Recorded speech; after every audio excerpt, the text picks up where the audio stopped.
Lisa.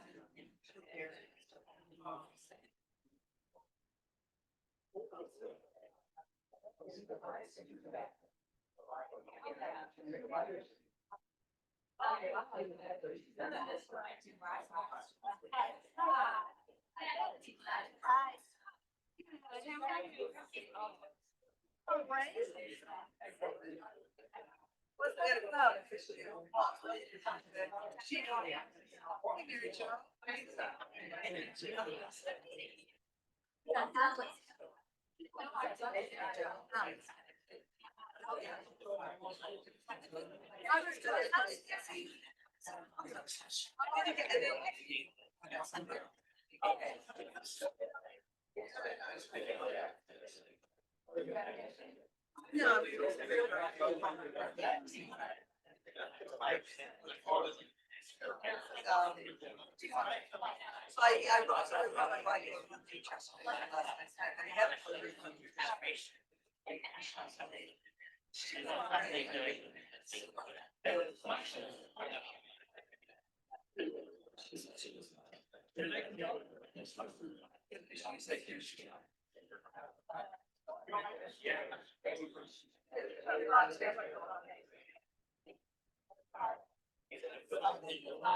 I saw him. Let's go back to him. So he was the only one talking here. Hey, so we did. Yeah, it was. It's like, it's still trying. All right.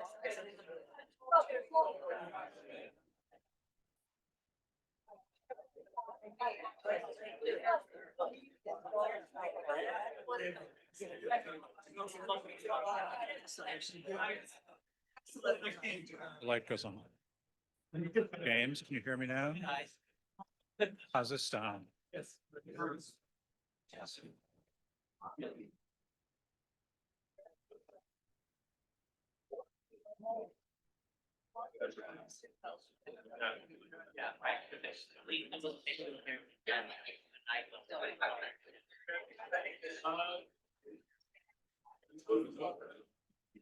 There's water here.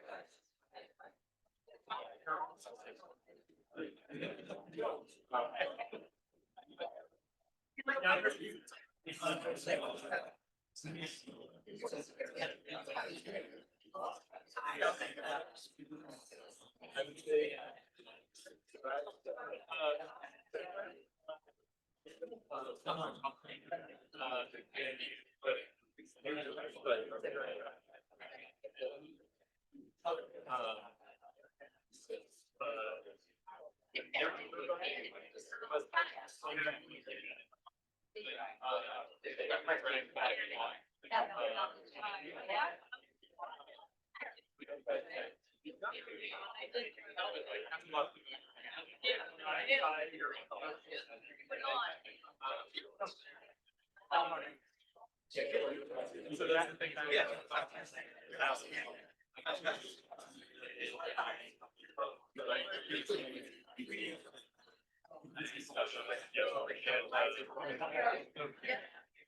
I haven't had a chance to get on.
Yes.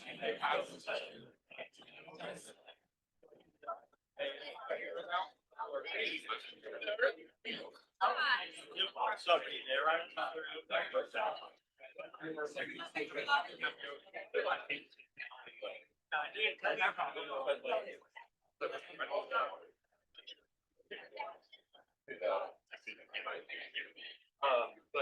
on occasion, yeah. The other thing is.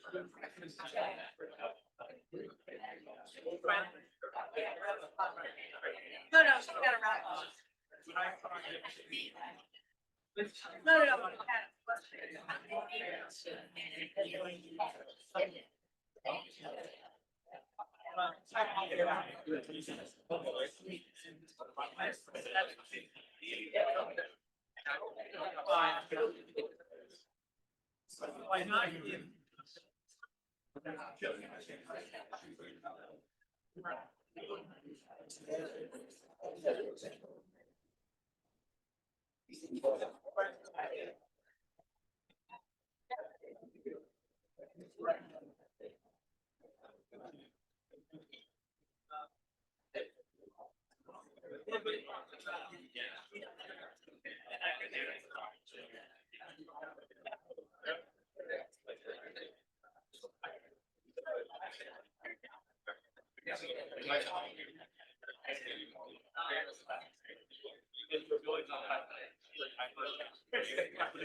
Yeah, I think.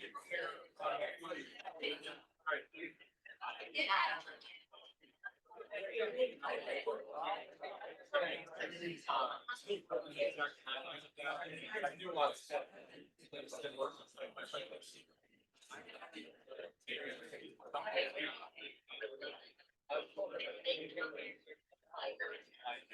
It's, let's do it.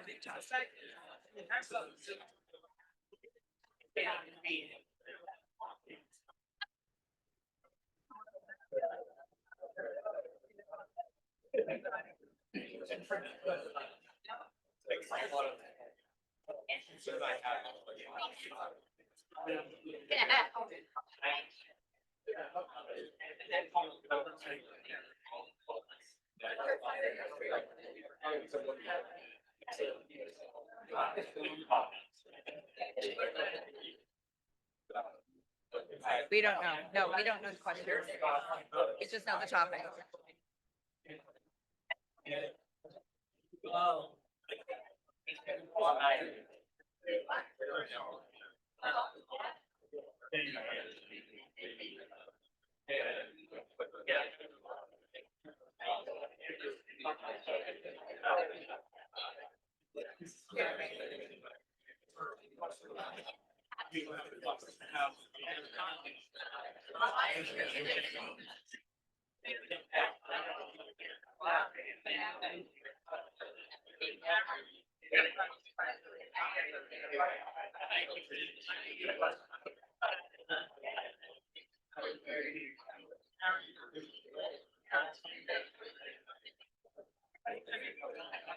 Good evening, everyone. Oh, goodness. Thank you all for appreciate it. I'm Ashley R.K. Smith, the managing editor of Nancy on Norwalk. Now, I like to think that absolutely all of you know us, but for any of you who may not, we are a hyperlocal, nonprofit, nonpartisan news organization dedicated to Norwalk.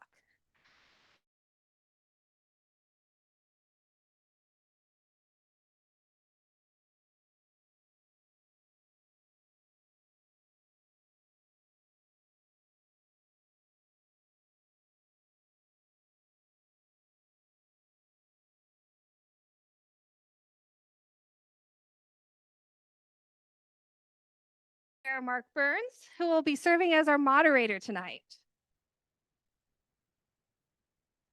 Righty. So now that that's out of the way, I'm going to get out of the way and you guys can do it.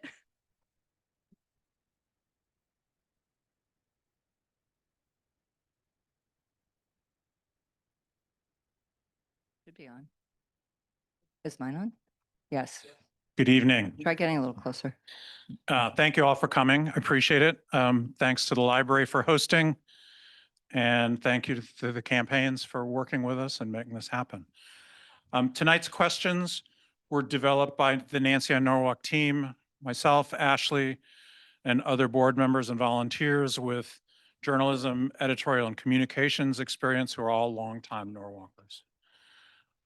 The questions were informed in large part by reader submissions, and we got a lot of reader submissions, which we will be publishing later after the debate. And video of the debate also will be posted online. We're streaming live now. The candidates will each have 4 minutes for an opening statement. The order decided by a coin toss beforehand. Darlene will go first and Barbara will go second for the opening. For the closing, that will be reversed. After the opening remarks, they'll be followed by essentially an hour of questions. Each candidate will have 2.5 minutes to respond, followed by 1.5 minute rebuttal if they choose. We'll signal with a yellow card for 30 seconds and red for at the hook. Yeah, and at the end of that round, then you have an opportunity for closing statements. To the audience, our time is limited. And as I said, we have a lot of questions, so please, no response, no applause, verbal reactions, cheering or booing, especially during the debate. Please be sure that your phones are silenced or off. And time for the show. So Barbara, since you were first, Darlene, I'm sorry.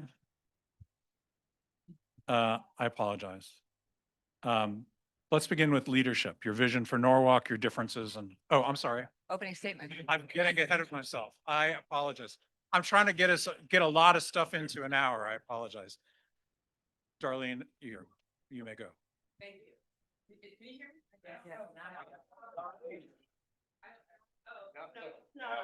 How about this one? Is this one on?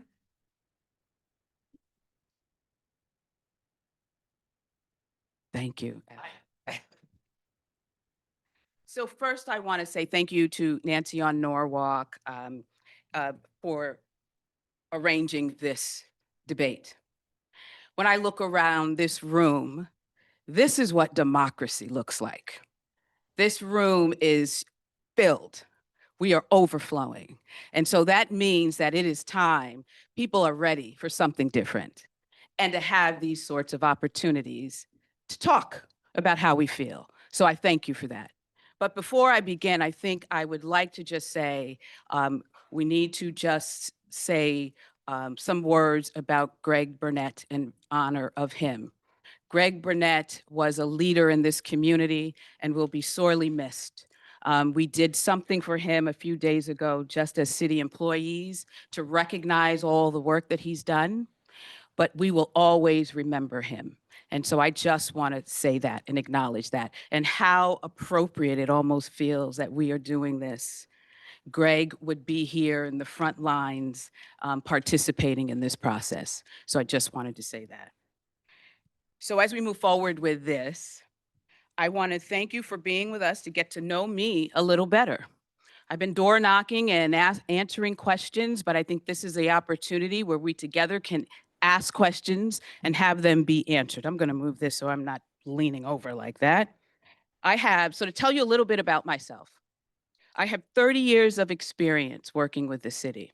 I don't know if all of you know that, but I started out with the police department working with a law enforcement grant, and I worked with the police department for 10 years, and I ran the Weed and Seed initiative, which provided opportunities for employment for young people. I then became the assistant city clerk. I worked for 4 mayors, 2 Republicans and 2 Democrats. And under that, I became the assistant city clerk under a Republican administration. I was the only Democrat in that office. And for me, that just speaks to the fact that I'm able to work with people for the greater good. And so I am very proud of having that opportunity here in the city. I was a former council member. I'm not a former. I am a council member. See, I'm trying to move on, right? Too fast, too soon. I was a former council president in the last term. And during that administration, I've worked with the council. I had to create a stronger voice for all of us and work towards improving our budget process. That was one thing that I think that I was really excited to have an opportunity to do. As council president, I implemented committee reviews of department budget requests before they were submitted to the mayor. And that was really to have the council have more engagement in the budget process. Because what tends to happen a lot is we get that information well after department heads have made decisions. And as council people, in order for us to be more responsive to the community, we should be engaged in that process a little quicker and have more opportunity. This year, my recommendation to the Charter Revision Commission will be on the ballot. So what I also thought and believed is that in order for us to really be more engaged as council members and be responsive to our community, we needed to be a part of the BET process because a lot of people don't understand that either. Most of you in the room do, that's why you're here. But so many residents don't understand that process. Are you telling me my time's up already? That was quick. So as we move through this process, I just want you all to know that I am committed to this city. And I believe that the work that I have done will help me in moving the city forward. And so I'm going to give up my time. 4 minutes is fast.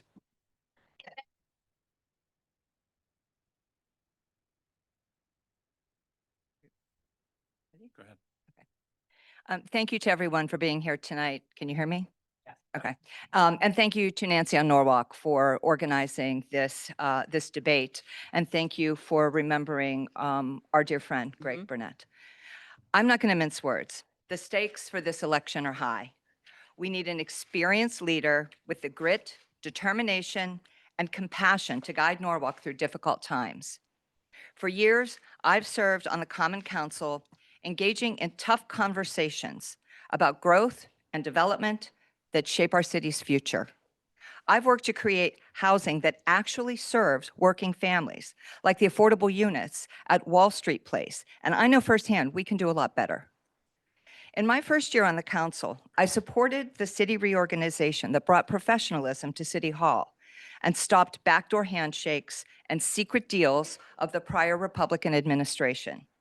I supported establishing the Community Services Department, which included the Mayor's Summer Youth Program, and I was honored to chair that committee, working closely with Chief Lamont Daniels and to launch the Community Resources Hub that helps thousands of our vulnerable residents every day. I've also chaired 2 of Norwalk's most critical committees. In Public Works, I delivered improvements to our roads, drainage, and wastewater systems while expanding our tree canopy. In land use, I've led massive school construction and facility upgrades, opening new schools for the first time in 50 years. And going all the way back to my early days as a member of Greenpeace, I've fought for clean air, clean water, and a sustainable, resilient future for all of us. What truly differentiates me is my record of commitment to our public schools and to our teachers and students. I have a concrete plan for education informed by my years of teaching at Ponus Ridge Middle School and Norwalk High School. I am so proud that I have earned the endorsements of the American Federation of Teachers Union, as well as the Carpenters Union, the Building Trades, and the Working Families Party, because they know I will fight for the resources our schools desperately need. I've also been elected council president twice, including during the first year of COVID. With no script, we worked with the mayor's office and city staff to create a new way of operating during a global crisis. I'll always lead with compassion. I did that when I wrapped my arms around my students at Ponus Ridge Middle School during the Sandy Hook tragedy, and again at Norwalk High after Parkland. Tragedies that changed us as a community. But compassion alone isn't enough. Norwalk needs fresh ideas. I want to thank Harry Rilling for his service to our city, and I'm going to build on his foundation, but let me assure you, I am not Harry 2.0. I will deliver transparency, accountability, and efficiency, and open up city government to the people. I have real ideas to address affordable housing, to fix our roads and improve traffic. I'll invest in technology to improve traffic congestion that we are all frustrated about, giving relief to commuters and residents, and to focus on the quality of life issues that matter to every resident who calls Norwalk home. These aren't taglines or campaign slogans. This is what I've been hearing while knocking on hundreds of doors since the start of my campaign. I've been committed to going to the people of Norwalk, and as your mayor, I will continue to do so.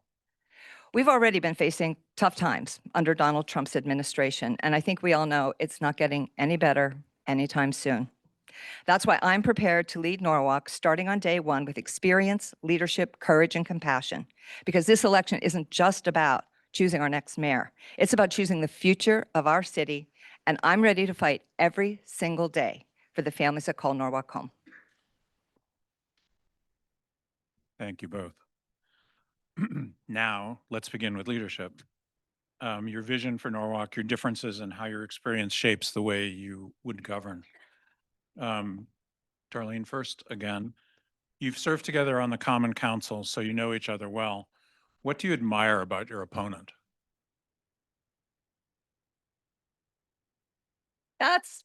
Love it. Quite a few things. I'm just trying, you said, what do I admire? I think Barbara tries to work with people with our council constituents. I think she's committed. Um, I think she listens, and I think she does care about Norwalk and the residents and about doing what's right for the community, as do I. And so I think those are the things that we share in common. And so I think that's a good thing. And let me say this, stepping up to serve is not an easy thing. So anytime anyone decides to do that, that's a good thing. And so service is what we do. And so I appreciate that. So it's not an easy thing. And so the fact that you keep coming back like I do, I don't know. I think that is a good thing. But I think Barbara is a good council president and a common council member. There's a lot I admire about Darlene. In fact, you know, I'm thinking about when we first met, when I was in my first term on the council, and you were thinking, I remember meeting you and trying to encourage you to run and to fill a seat. And so I've always admired your ability to fight for what you believe in and for your commitment to your community. You're a great public speaker, and I really, really appreciate that about you. And, you know, I'm going to talk about, you know, a conversation that we had in our Land Use and Building Management Committee, and how you really, you know, brought an issue into focus that was really important to the community. So I really admire that about you. And, you know, I think as a leader on the Common Council, you worked with the majority leader, with the rest of the council, and did your very best to lead us through, you know, new initiatives. So there's a lot to admire. Yeah. Great. I'm assuming there's not a need for rebuttal to this question. I don't, no. I agree. So moving on, how would you, this will be Barbara Okay. first. How do you differentiate your vision for Norwalk's future from your opponents? Name one or two policy positions where you differ and explain how your approach would be better would better serve Norwalk residents. Can you repeat that? One or two where we Right. differ? One or two policy positions where you differ and explain how yours would better serve Norwalk. Okay. Um, so my background and leadership, I think, one of the things that does separate me from Darlene is my experience as a school teacher. I think that, I served our kids, and we have, as you know, a very diverse community. One of the things that I really had to do is manage multiple and often competing needs in one classroom. And that really translates to being mayor of our very diverse city. I had students from every background, from every cultural, racial, economic, religious background. And isn't that just, a microcosm of Norwalk? And, I've often joked that I can wrangle a classroom full of seventh graders. I can do just about anything. And, and that's a light way of saying that, I really do know what it takes to work with everyone and make sure everyone has a voice, everyone's heard, and everyone can succeed. So I feel that that's an area where, that where we differ and how I would govern here in Norwalk. I also think another area is that I have chaired some big committees. And so I've really worked to move through major infrastructure problems, projects is what I meant to say. Major infrastructure projects, flood remediation on public works, while also focusing on, resiliency and making sure that we leave a sustainable city for the future.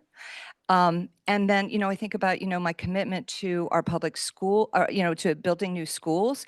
Another thing that, I think is really important about me is my deep roots and my deep commitment to our unions. And I'm really proud that I supported our first project labor agreement, which was when we were building Cranberry School, which came in on time, under budget, and really with really, really good, great work. That's what I'm trying to say. Thank you. Darlene? So how do we differ? So as I mentioned earlier, I've worked under 4 administrations, and I became the assistant city clerk under the Republican administration. And the majority of council members at that time were Republicans. And so again, I know how to work with others and with other ideology. But the other thing is I am one of the founding board members of the Norwalk Community Health Center that started out on Water Street. And we moved to a new facility on Connecticut Avenue. I am one of the founding chair people on the board, and I'm currently the vice chair. But I was also chair at the time that we moved to the new facility. And I had the responsibility of hiring our new executive director, which meant that I had to conduct and go through a national search. And so that in itself is a process. And so we successfully found our new executive director for the Norwalk Community Health Center under my leadership. Also in the community, so now we know that there's a new South Norwalk Community School. And before I was even on the council, I was part of a group that really held the Board of Education accountable to what that school was going to mean and be in our community, because we had been without a school for so long, and we could not just have a building to say that we just had a new school. We had to work and push back on the Board of Education about the needs and what we desired for that new school. And we are happy that we have a new school in South Norwalk. So I think, you know, having that experience, and also, I must say this,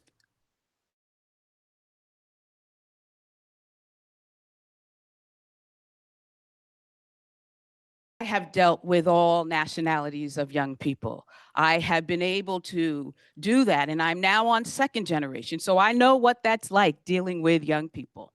And so I have done that and have done that successfully. And I have to say that we've garnered national recognition from the Conference of Mayors because of that.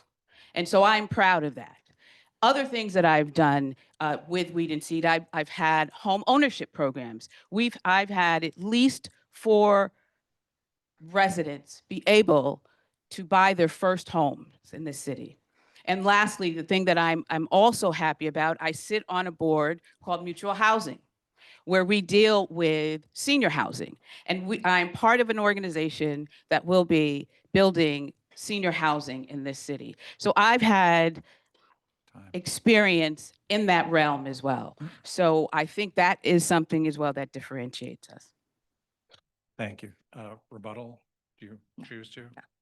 And you're not going to rebut yourself, so. Moving on. So what do you, this would be Darlene first. I've kept track.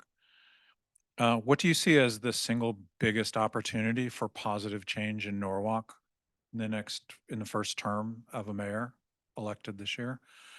And as mayor, if you're elected, what would you do to make that possible? You said And- one? One positive? I'll give you one. Positive. Just, change. we only have, Yeah. limited time. That's a tough question because there's several things that we need to have done. And when you think of that, I would say it's housing, but that's not an easy thing. That's not an easy thing to accomplish right away. It's going to take a lot of coordination to do that. But I'll say this. One of the things that I've heard recently is parking is an issue. And so I think day one or week one, we need to talk about parking in the city of Norwalk for our residents and for folks who want to come and visit the city. I think that that is something that we can discuss and look at ways to alleviate the the ticket aspect of what we do. And I think that's about having a conversation with our parking department and figuring out how do we provide free parking for our residents. And I don't think that that should be a hard thing to do. You said one, and I think that that is one that I think would help a lot of people. And because we've got to think about our businesses, we've got to support the local businesses. And so if they are not getting the foot traffic because people don't want to or cannot find places to park or have to pay for that as part of just their experience, that becomes a problem. So I think that that is one thing that I think we can talk about and hopefully rectify quickly. Barbara? A single opportunity for positive change. I'm going to have to go with opening up the government to the people. I think we've done a very poor job of communication in the city of Norwalk. We've been so focused on, getting information out, through social media, but it's not enough. We need investments and, because everything, sorry, half Italian, everything falls under the communication, right? And getting information to the residents. Parking, traffic, development, zoning issues, things that people are truly upset about and really need change about. And so if we make the investments in our website and improve navigability so that you as residents know where to go to get the information. I go on that website, I'm sure you do too, every day looking for information. I can't find it. So, we have to do better there. Also, under the same category is reestablishing a mayor's night out. I intend to go into different communities, quarterly, and well, I want to say different communities, maybe we'll do it at, in the community room at City Hall, maybe we'll come to you at the schools throughout the community, because, we're such a diverse Norwalk. Each of our neighborhoods has a different feel and background and needs. And so it's really important we go into every neighborhood to hear what the concerns are and address them.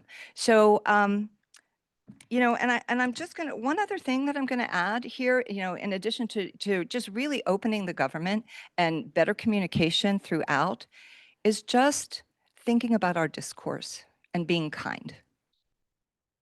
I think we can do a lot better around that. Response? So I have to agree with Barbara about communication, and I think if you've looked at my platform, that is the one thing that I have laid out, is that communication needs to be improved, and that's on every level. And I think we've tried that, but there's a lot more that can be done with that. So I do agree with that, and clearly that is something that can quickly be addressed. And I think that the city has tried. We've developed a communications department, but that has to grow. And we've talked, I've been with the administration when they had the brown bag lunch. And I think if you read my platform on my website, those are the things that I talk about and feel strongly about. And for me, those are day one activities and objectives. Great, thank you. Moving on, let's turn to school funding. This will be Barbara first. Norwalk is in a difficult position, too wealthy to qualify for major state support, but not wealthy enough to easily self-fund education. What are some specific revenue sources or budget reallocations you would consider pursuing to address the school funding gap? Yeah, so let me just be very clear that school funding is a top priority, in fact, the top priority for me. I have given my service to our kids, and I am going to fight for our students and our teachers every single day. And I am going to make sure that our schools are properly funded. That being said, we have a lot of challenges. And I think the first one, that I want to address is really around special education funding. I think that, I'm going to go to Hartford. This is not, I've talked about this before. And this is something that Harry Rilling, who I give a lot of credit for increasing the funding to our schools and committing to building schools. He never went to Hartford. He never went to Hartford and fought for us. And I will do that.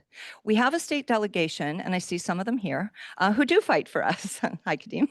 Who do. But, when you have the leader of your city going and fighting along with that state delegation to all the rest of the people who are fighting for, for their share, I think that matters. So that's something that I will do. We absolutely need more help from the state, particularly around special education funding. I also think we need to look within. We had a really difficult budget season this year. And I do want to say I am always going to support and make sure that music and arts are funded. So I'm going to fight for that. I want to make that clear. But, there's been a lot of questions in the community, and I hear it on the doors. I hear it on the doors every day, that they are concerned about where the money is being spent and how the tax dollars are being spent. We've seen increases in central office staff.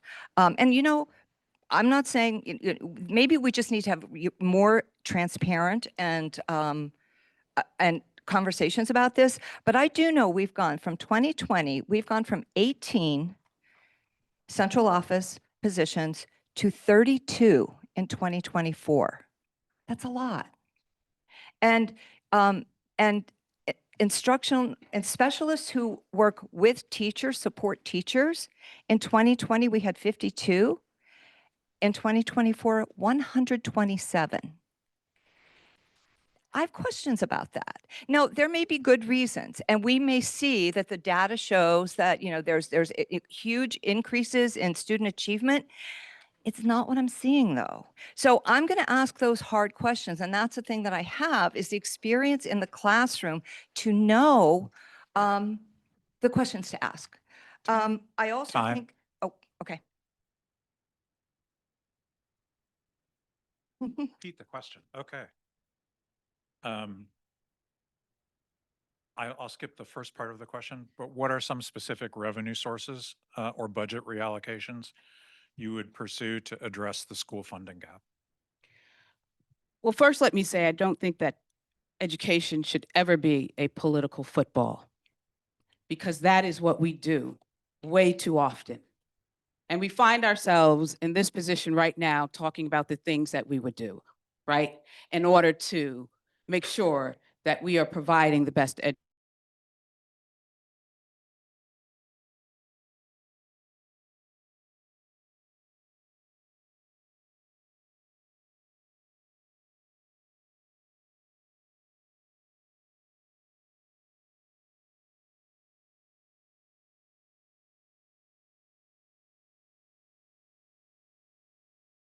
So I don't want to stand here in front of you and say we can do this and we can do that. But what I know is that we need to ensure that all of our children get an equal opportunity to education. And there are teachers that are very committed to this. The parents deserve this. And what tends to happen with our budget is I think it's a shame that we come to a place where we end up hiring people and firing people. And that does not make for a good, steady, and sound foundation for education. And so I think we need to do a lot more about that. Now, finding additional funding streams, that's something we have to look at with our budget. We have to really be more honest about where the funding is and how we're spending our money. But I think there are opportunities for additional funding, but we're going to have to be creative. And let's be honest, we are in a time where we don't know what our educational funding is going to look like from the government. So I can sit here and say what I would like, but I think what it's going to take is us as residents, if we have to find other ways or increase taxes, you hate saying that, but finding other ways to fund our educational system, we're going to have to do that. And we're going to have to make that a priority. And so that is what I feel about about funding for the educational system right now. One additional thing is we need to work more with public-private partnerships. We do work with the NPS does work with 501c3s a lot, and there are public-private partnerships, but we need to boost that. We've got a lot of corporations here in Norwalk that I think we can rely on to contribute to educating our kids. And my rebuttal would be, why haven't we done that? And so that's what I mean. So if those things are here, then we need to be talking about those things, right? If we know about them, we speak about them and we help to support that. Because you're right, if there's opportunity, then we need to do that. Because we don't want to see what happened this time. Someone coming and saying, we found money. We can't just say that. We can't do that all the time. We're going to come to a point where that's not going to be an option. Thank you. Continuing in the same vein, so the budget process, especially the school's budget, seems, begins months and months before the fiscal year. Yet it often seems, as it did this year, that nobody pays attention until suddenly there's a crisis. What would you suggest to try and avoid that, to avoid another debacle?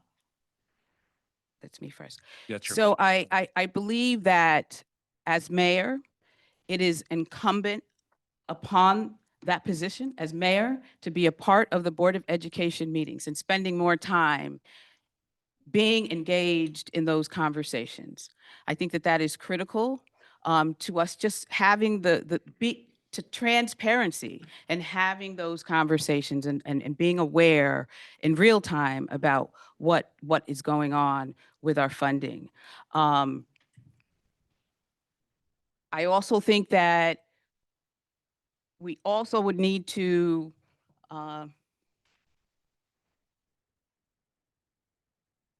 find different ways to support our Board of Education. And we just really need to do that. I'm sort of having an issue right now, but I'm going to work that out, right? I'm going to work that out, you guys. I'm working on it. I'm just going to be transparent right now. I can do that, can't I? Because I believe in transparency and honesty. My heel's broke and I'm trying to stand up here and to stand up here and talk without tumbling over. So forgive me. So I am an honest person. I believe in transparency, you guys. It happened about 5 minutes ago, so I'm sorry. No, that's what I get for putting on new shoes. And so I'm going to take off my shoes. So when you see me go down to the sides, and I'm the shrinking woman, fix my mic too. So I'm sorry. So that's why I just blanked out, because I was trying to balance on my heels. No. So, If you want to consider the question answered, that's fine too. yeah, I answered it, but no. So just, We won't count the time that you were dealing with. okay. You won't count that time. Just say it again, because I'm telling you, my heels. What was the question? I forgot. How do you avoid it becoming a crisis Avoid it- situation, given we're back on board the budget? Yeah, how do you avoid a crisis? How do you avoid it appearing to be a crisis when you've got essentially 6 months or longer to keep people engaged? Yeah. So one of the things that I also worked on in the budget process was just saying to departments, and I think I said this earlier, we need to be a part of the process much earlier. What happens is this information comes to us as council, and what the community and residents see is us being very reactive because we haven't had enough time to be a part of the process in the beginning. And I don't know if people know that.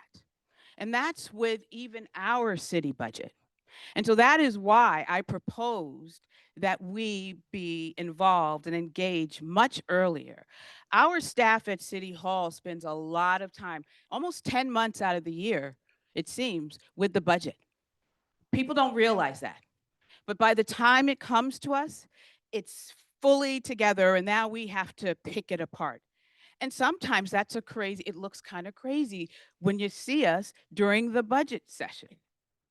So why are we asking those questions? Weren't you able to see those, numbers and figures beforehand? Well, not in enough time. And so one of the things that we propose and is happening is that we now get that information much sooner. And I would suggest that, and I think more partnership and at the meetings. I'm sorry you put the sign up. I'm done. You've used up your I shoe used time. it up, shoe time. Anybody has a pair that they, she's got on sneakers. But Plantar, wear your size. plantar fasciitis. I kind of have no choice. Yeah, so I think, first of all, I think that there needs to be a better understanding of the Board of Education's process. They work on their budget, throughout the year, but they also have school-based budgeting that has to be considered. And sometimes that can't be done until, after they have their numbers, their approximate numbers. So I think that there's got to be, and we've talked about this for years, right? Like maybe we need an education committee on the Common Council, but then we talked about the challenges of doing that. So I think we need better understanding between us of our processes. And that's, again, it goes back to communication, right?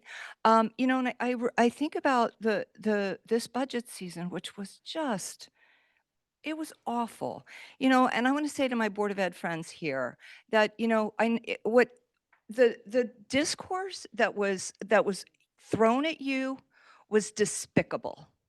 You're public servants, just like we are, and you're up there doing your very best, and I don't think anyone should be acting or throwing insults at you the way that you did. So I want to make sure that I say that publicly to you, because it was unacceptable.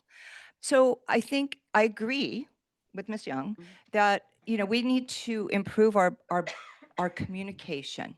So we have added joint finance meetings. We've added an additional one. We've added public hearing, BET public hearing. So we're working on it. But again, I think it just goes back to getting communication to the parents, to the community about where we're at in the budget process, so it doesn't end up at the very end and parents scared. We had parents really scared this year, and they shouldn't have to feel that way. That their kids' services are going to be cut, that they're going to lose their nurse.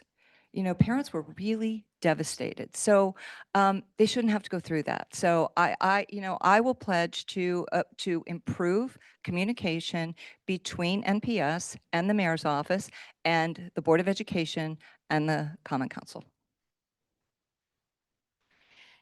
So what I want to say to that is this last BOE meeting that was really, really over the top. We've been here before, right? We've been here before. We've had those types of meetings, and we had some time where we had peace and we didn't have that. And so we found ourselves there, and we have to ask ourselves why. And so I think that that is a big part of it. Even in the midst of all the meetings that we've had and the coming together, we still had that. And so I think it also is about the willingness to work together and be transparent and be honest about what our budgets look like at some point, right? I think we, as on the city side, have a little bit more transparency, and we are held to a different type of standard.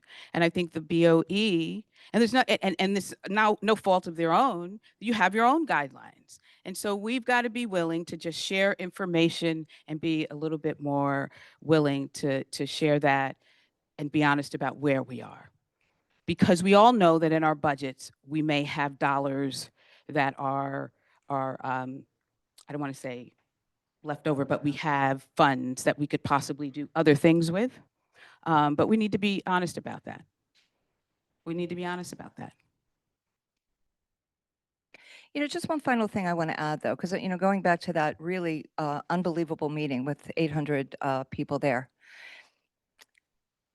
that we learned that night that the teachers supported unanimously a vote of no confidence in the superintendent. And that really was, I think, something we have to look at. We really do have to look at that because, I'm a teacher, right? And when my my colleagues are supporting this, I think there's some things that we have to look at. And you mentioned accountability and transparency. I think that we really, really do need to improve upon that. Thank you. Darlene, the next question will be to you first. And as long as we're talking money, we'll continue in that vein. Norwalk depends heavily on property taxes to fund the city. Both of you have suggested different ways to shift more tax burden to commercial properties. And a question to try and get specific is what one strategy would you pursue as a top priority as mayor? Why would that be your top priority to address this? And why? And what do you think it would get the city? That's a tough one. So I think first and foremost, we really need to reach out to more corporate and commercial businesses. I mean, we really need to see if we can bring in more corporations to help alleviate the burden on our residents. But even with that happening, I think we need to be a little more creative about some of the blighted properties that we have. How do we take those blighted properties and turn them into, maybe that's something that the city can acquire and turn that into some sort of financial resource for us? Or because I think that's a huge issue here in the city. So that would be one thing that I think that we could try. I think that there's other types of things that we can do to alleviate the tax burden on our seniors. But we have to look at that as well. How we do that, maybe it could be tax abatements, but I'm not sure if that is something that we can do. And it's a very hard thing to say And again, I'll say that in this point in time of where we are now, even with our blighted properties, putting those up for a sale. And I think that that is one way to try to generate revenue to help alleviate the lack of commercial properties. I don't know if converting commercial properties into real estate, into residential would be a way to help alleviate that. I mean, it wouldn't help so much with the tax burden, but I mean, at least we are using the facilities and properties that we do have. Yes. Could you repeat the question, please? Um, In terms of shifting the tax burden from residential to commercial, what one or two strategies would you prioritize as mayor and why? Okay. Yeah. So, we're in really tough times. We still haven't found our footing post-COVID, I don't think. We are here in Norwalk, well, all of Fairfield County, we're really dealing with this issue where we're required to do a revaluation of our properties every 5 years, and ours happened to fall in 2022 when the residential property values are skyrocketed and commercial has tanked, right? So we're really feeling that as taxpayers because in this 4-year phase in, we're in the highest year. Second year's the highest. Next year will get a little bit lower for residential. In the meantime, we have to work. So I think my strategy around increasing commercial at this point, because people still want to work from home.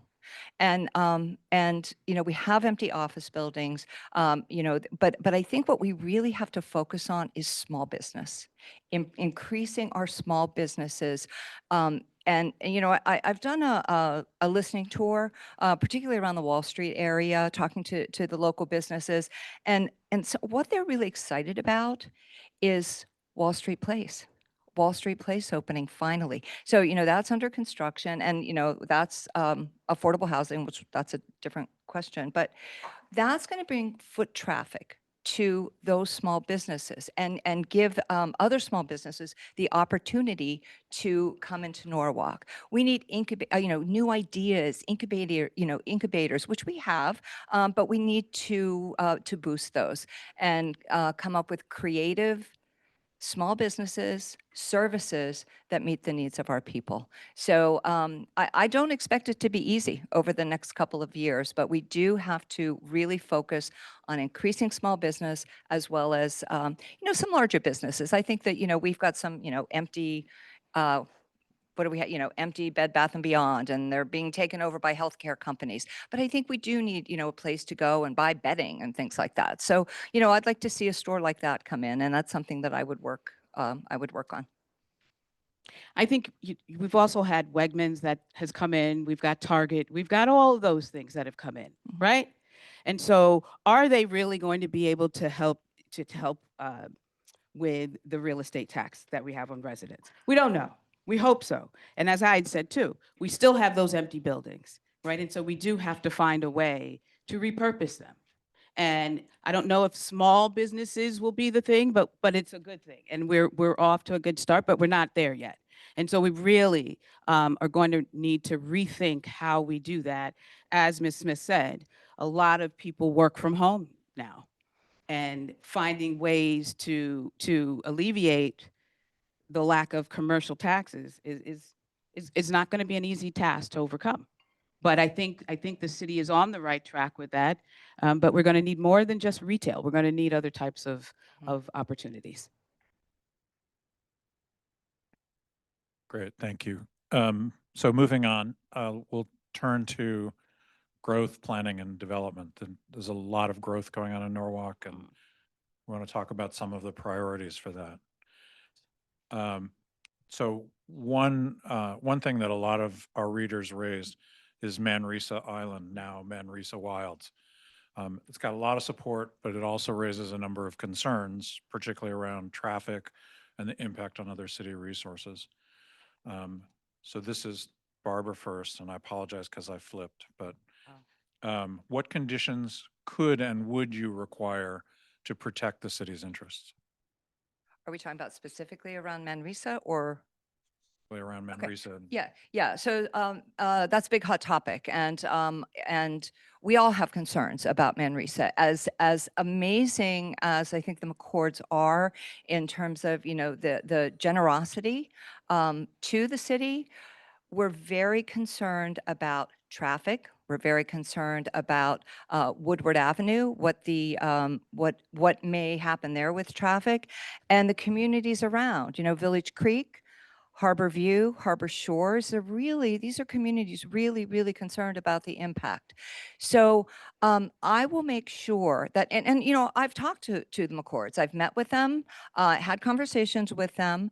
And so one thing that I do want to assure you is that there are no plans yet. There are no plans yet. They are in the community engagement. I attended one, yeah, you were there too, Darlene, with the Harbor Shores community.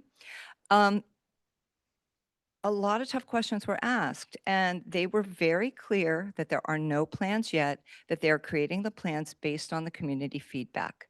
There's not going to be a hotel. They heard that loud and clear, no overnight stay.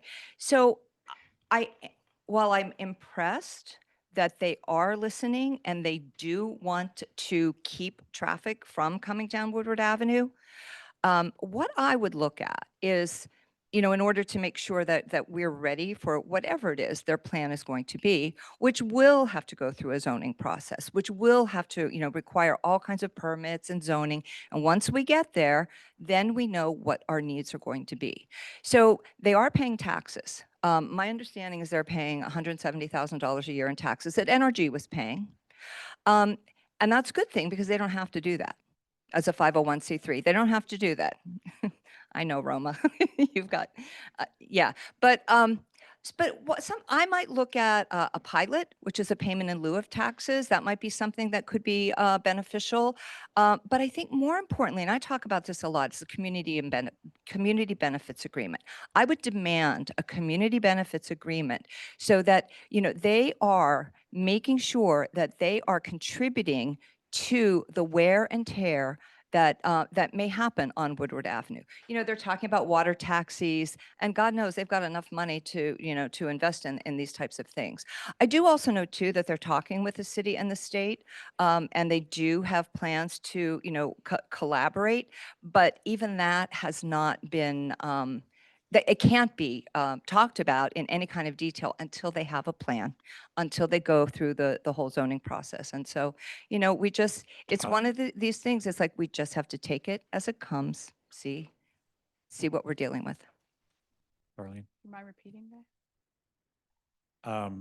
So there's a lot of interest in Manresa, a lot of support for it, but also concerns about traffic and the impact on other city resources, police, traffic, police and other things. What conditions would you and could you as mayor require in order to protect the city's interests? So as Barbara mentioned, and as we all know, I live, that's my district. And so we're all concerned about the traffic. But the traffic is just not on South Main and Woodward Avenue. The traffic is going to come starting Darien and Rowayton, right? And getting off the exits coming from north through South Norwalk. And if, God forbid, there's an accident. So we're all congested. So this is a major project. I think it will have benefits for the city, but I think there's a lot more work that needs to be talked about in this process, and plan needs to be fleshed out so that it becomes the asset that we want and need in our community. I think the McCords are willing to listen. And yes, as Barbara said, the plan is not done yet. My understanding, and I'm not sure about it, but my understanding is that they're even willing to scale it down.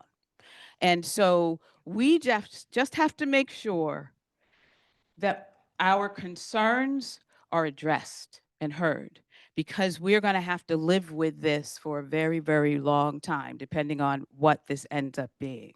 I think that they will bring great financial benefit to the city, but that shouldn't be in lieu of the traffic and the congestion It should be something that we are all proud of in this city. As far as the state, they are working with the state to make sure that this project does not overwhelm the community. But there are things that need to happen. Recreation and parks, who's going to maintain that? Right? Who's going to maintain the facility? So who's going to fix the sidewalks? Who's going to do, maintain parking? Who is going to do that? And so there are a lot of questions around this development that needs to be answered. And there's not, we can sit here and say that, but we don't know when this is going to be done. This could be a 4-year project or a 5-year project, but they are paying their taxes for this. But we know that it's not going away. What it's going to look like is going to be up to us as a community. And I think that is the message that I think we really need to be clear about.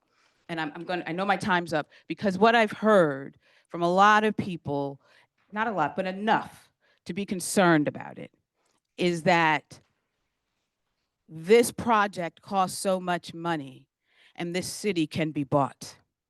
And I have to assure you that if I'm in that role, that is not going to be the case. You cannot buy us and do what you like.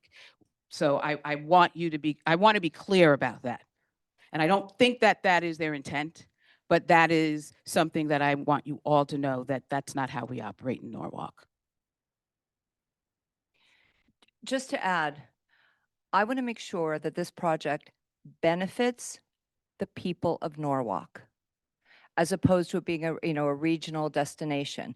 And, boaters can come and go, I suppose, but, one thing we want to make sure is that, Pete, you grew up in Village Creek. We have family in Harbor View. We hear from these communities and we care about these communities. So I want to make sure that those communities are, protected from any kind of real impact, as well as to be able to enjoy it. I have to say, not just Village Creek, but the South Norwalk community, all of Norwalk, where people are going to be traveling to and from. It's about the entire city.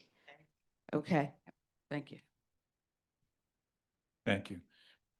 Continuing in that vein, traffic and traffic congestion is a top resident concern. We hear about it all the time.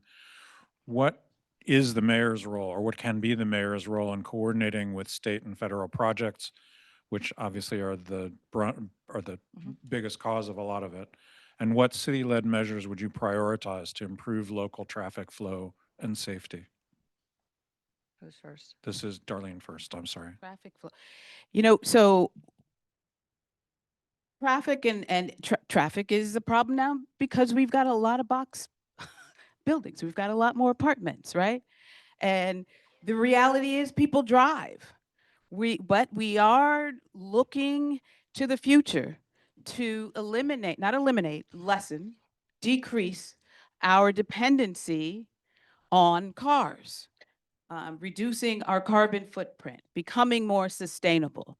And that's not just us. I think Norwalk might be a little behind the curve on that, but we're working towards that because we have a sustainability committee. We have people that are talking and moving this mission forward in the city, which I think is a good thing. But we have to be realistic about what that would look like and the time frame.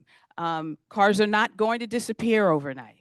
But I think one of the things that we've been talking about is how do we modify our infrastructure to meet the needs of folks who drive, but also folks who want to ride the bike ride, right? Use other modes of transportation in the city.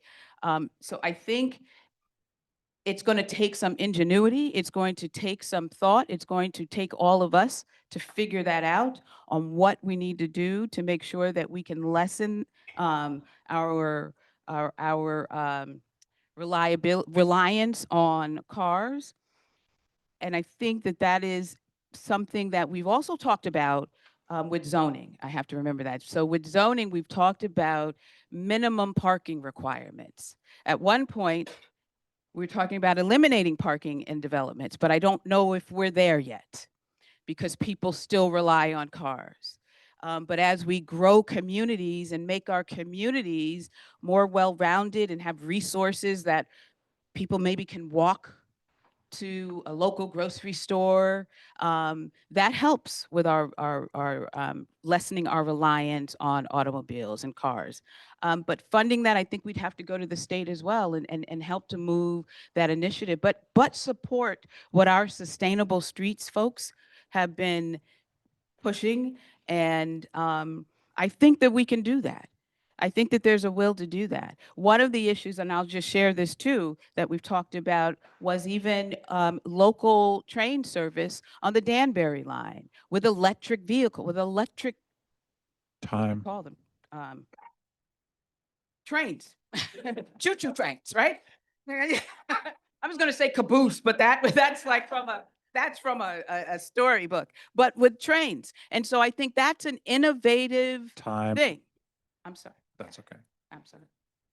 Could you please repeat the question? I can try. So traffic congestion Mhm. intro. Yeah. As mayor, what can be your role in either coordinating with federal and state, Mhm. or what city-led measures would you prioritize to Okay, improve the thank you. situation? Yeah. Yeah, so, we all live this horrible traffic situation all throughout the city. It's everywhere. I think that, there are some things that we can do. One is relying on technology to improve a couple of things. One, the timing of our lights. We haven't had a good look at the timing of our lights in years. So that's something that I will do right off the bat, because we all have to live this, right? It's terrible. We got to improve it. So we have the adaptive lights, over by the Sono collection. It moves pretty well, I would say. It moves pretty well. But in all other parts of town, it's horrendous. So that's one of the first things I would do. Another thing I would do is I would demand from the state of Connecticut better communication around the Walk Bridge project. They've got, I think we all know, parts of South Norwalk, East Norwalk ripped up every day. People cannot get their kids to school. There's detours all over the place. So we need better communication and better response from the state of Connecticut on this Walk Bridge project. That's something that I would demand, better communication. And also more, I've heard from people who reach out to them, they don't respond. So that's an area where we need to improve. Also, public transportation, we're getting there. We're getting there. But we've got to continue investing in sidewalks, continue investing in safe streets, complete streets, so that, people are feeling safe to walk, to bike, and get out of their cars. We do work on that, but we've got a long way to go. So those are some initiatives that I would work on, and making sure that any new development is giving back to the city with infrastructure. Making sure that, there are undergrounding lines where we can make them, improving the sidewalk. So that's another area where I think we have to demand from developers that they contribute. Response? So I would just agree, but I also think that with our Norwalk Transit, who's trying to increase their schedule, their bus line, and making upgrades, we've started that. We have definitely started that. The lights, right? I agree with you, because I go that way every day, and actually they're out. And so that is a huge problem. But that seems to be something that we should be able to manage ourselves within the city. And so hopefully we do that, do a much better job of that. And I would have to even, wonder why why there is an issue. Is it a manpower issue? But really, we've got to figure that one out for the safety of our residents. I'm just going to give a shout out to the Norwalk Transit Authority right now, because they're working with the bus lines. But I did receive a concern from Malta House on West Rocks that they had lost their bus stop, and the women who were there were needing to get to work. And I'm going to tell you, I called Matt Pence, and he was on it immediately. He went over to meet with them. And so he's, working out a way to make sure that the women at Malta House can get to work or get to where they need to. So just a shout out to Norwalk Transit, because we were in bad shape with the transit, Norwalk Transit District a number of years ago, and we've really turned it around. So just a shout out. Thank you. Moving on, I'm going to change gears. We've been getting a lot of comments and questions on the site on Nancy on Norwalk about the situation with the federal government coming in to deal with immigration.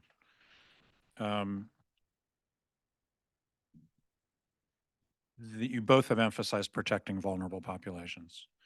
What new or expanded resources would you provide to ensure that immigrants feel safe reporting crimes and accessing city services? How would you fund those programs? And this is Barbara first. Yeah, so around this, we've all been pretty traumatized by the recent ICE actions here in Norwalk, and I do want to make clear that I will fight Donald Trump's ICE policies and do everything I can to protect our residents, to uphold the Trust Act, and to boost it wherever we can. I think that, in terms of, I know our nonprofits. I've been on the Community Services Department or Community Services Committee for many years. And as I've already mentioned, had the honor to chair this committee. So I know our nonprofits, and I know they're working and doing everything they can, and making sure that the immigrant community who is affected is getting the resources that they need, making sure that if they have lost a family member, that they're getting the mental health services, that they're getting food, they may have lost their a breadwinner, and making sure that they're getting what they need. So I think, coordinating with the nonprofits, and that's something that our community services department has done a really excellent job of. So continuing to work with our nonprofits, in terms of funding them, they are largely 501c3s and depend on philanthropy. And I think that more and more and more, we're going to have to depend on philanthropy as we see these horrendous cuts coming from Washington. So, I've met a lot of people recently. I've met a lot of people that have a lot of money, and I am going to be calling on them, to help out and contribute to the nonprofits who are taking care of our immigrant population. Can you repeat it, please? What new or expanded resources would you provide as mayor to ensure immigrants feel safe reporting crimes and accessing city services? And how would you fund those programs? So I think, as Barbara said, the Community Services Department is about 6 years old in the city. For a very long time, we did not have a social services department, which was something that I think was a misstep for the city. And I actually work in the Community Services Department. So I see firsthand the impact that they have on residents. But I think we just need to be honest about where we are with this ICE situation. The federal government at this moment trumps anything, and I mean trumps anything that we can do right now. I think we have people who are committed to this and to keeping our residents safe, but we have to be honest and clear about our role and what we can do. But I think there are things that we can do when ICE comes to town and snatches families from our streets. And I think, as Barbara said, and I've said this many times, what's the next step? What happens to the family? Because that's devastation. What we're finding is that young people are afraid to go to school. So it's not just about the resources and the food that we can supply, but how are we protecting our families? What are we doing about those young people who are afraid to go to school? How are they learning?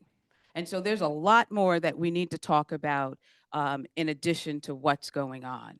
I think there are people here in the city that care deeply, and we want to do more. But as Barbara said, I want you all to know too, I will fight for that. I will risk what it takes, what I need to protect people. Because this is wrong. It's evil. And we've got to fight that. And for us to stand back and just throw our hands up and videotape, I mean, videotape is a good thing because we've got it on record because we need to know who those folks are. But let's be honest about our limitations on that. I think the Trust Act could be a little more impactful from the state level, but will that happen? We don't know. And if it doesn't happen, then what do we do? And so these are really hard questions as people, right? We have to stand up for each other. We have to be there when we see those things happen. The Community Services Department does a great job, but we need to do more Time. and it has to start, I think, at the state level. Yeah, you know, as mayor, I will continue working with our police department, who's done a really excellent job. They made sure to get ice out of their parking lot. They doubled down the next day and came back. They got them out again. Because what's really, really important there is that every resident feels safe to go park in that parking lot and go and report a crime. Because if one person in our community is not safe to do that, then none of us is safe. So I will continue to work with our Norwalk Police Department and the state of Connecticut to make sure that we do everything we can to keep all of us safe. Any response? How do we do that? I think we all here who have a heart and care will keep people safe. And working with the police, I think that's a given. I mean, that's what we should do. But at the end of the day, how do we protect people? And one of the things that I said that in my mind and what we can do is how do we immediately help the family who's probably the breadwinner of the family has just left the family, has been snatched up. Now what do we do? What do you do as a family? Who do you call? Do you have access to a lawyer? Do you have access to find out where your loved one is? Right? So what do we immediately do for those families? And that is a question that I think we need to really talk about, because in real time, we need to be able to help those folks. Because what's happening is when they get snatched up, we just heard that they're taken somewhere else. And so how do we have that line of communication quickly to find out, or as quickly as we can, to find out where that loved one is? And so it's a safety thing. It's about information. And I think it is a difficult thing. And so we, just as citizens, need to be there and be vigilant and be there to protect each other. Thank you. So we turn into a pumpkin exactly at 8 or very close to it. So time for the closing remarks. Darlene went first, so Barbara, it's your turn to go first for closing.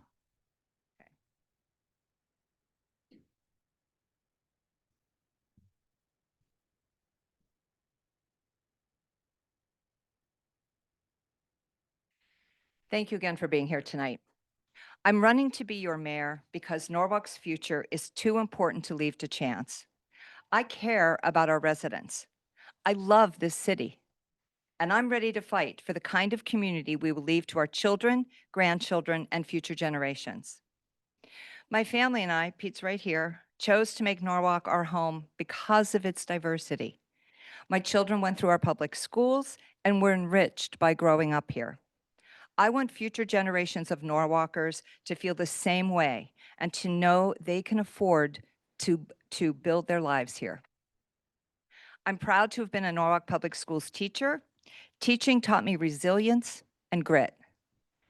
It's my experience both as a teacher and on the Common Council that gives me a perspective no one else in this race can bring to the mayor's office. I know how to manage multiple and often conflicting needs and assure each voice is heard, valued, and that everyone can succeed no matter what your cultural, racial, religious, or economic background. I know how City Hall works. For 8 years, I've served on the Common Council, twice as council president and as chair of key committees. I've led with fairness and accountability, always weighing what is best for Norwalk's families. I've challenged decisions that didn't serve our residents and pushed forward school construction projects and infrastructure improvements.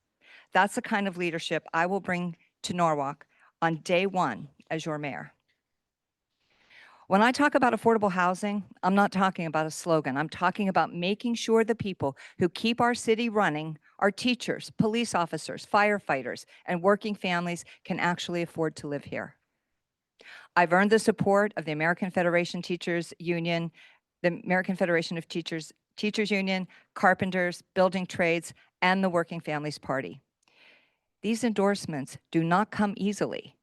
They come because I've proven year after year after year, I have fought and will always fight for working families, fair wages, and for a city that works for everyone. Norwalk, we have a choice. We can look backwards, or we can choose a leader who brings both compassion and experience, someone who has led in City Hall, who's been in the classroom, and who's ready to deliver results on day one. I stand ready to set a new path, one that opens City Hall to the people, delivers accountability and transparency, and allows every resident to thrive. I'll dedicate my energy, skills, determination, and I will work hard to make Norwalk stronger every single day. I'm Barbara Smith, and I'm asking for your support to be the next mayor of Norwalk. Darlene? So again, I want to thank the NancyOnNorwalk team again for organizing this wonderful debate, and all of the community who came out tonight to get to know me and my colleague better. For 30 years, I've served the people of Norwalk. I have worked under 4 mayors of both major parties to serve residents in an efficient and open manner. We've made so much progress in that time, but there's still so much more to be done.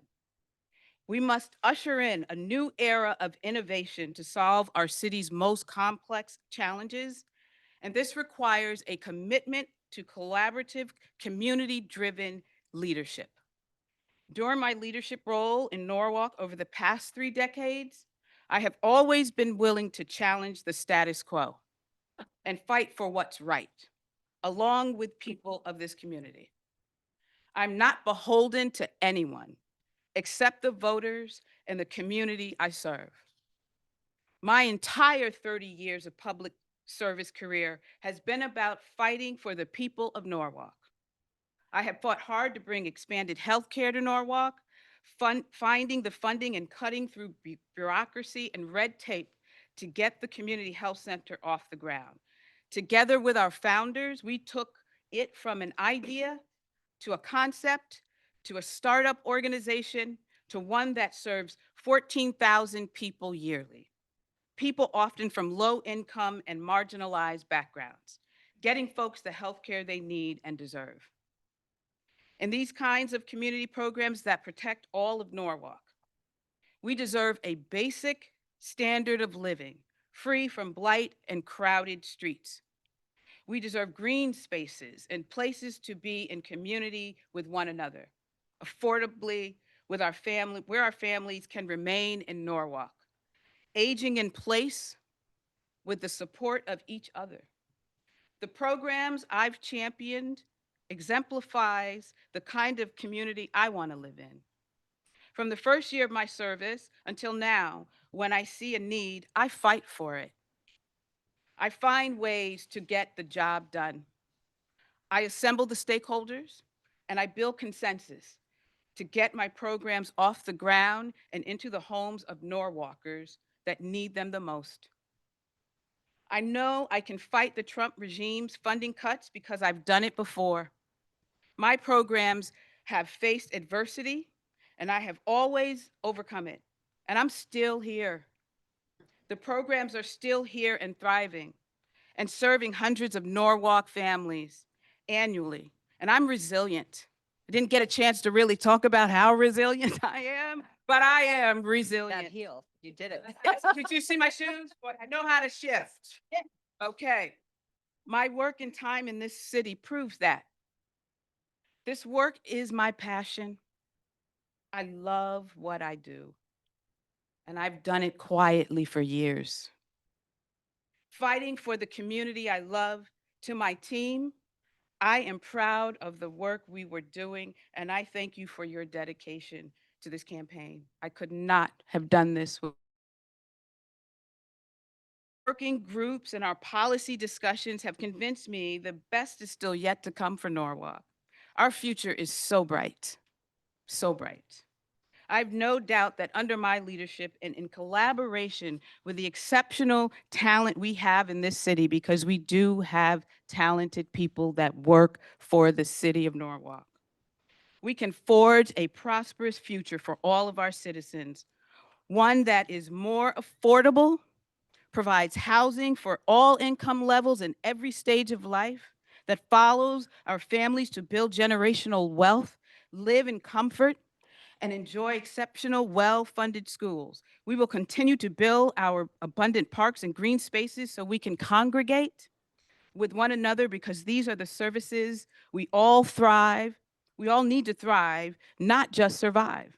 Mayor Rilling has created a great foundation of progress, and I plan to build on it. I Time. pledge to you that my first day in office will be laser focused on setting up the framework to enact this vision, Thank you. to get our Time. plans off the shelf. Can I finish this sentence? With efficiency and transparency for the benefit of every Norwalker. Thank you.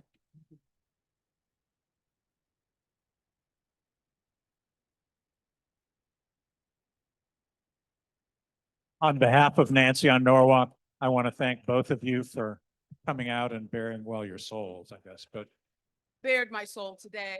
There you go. Look. for coming.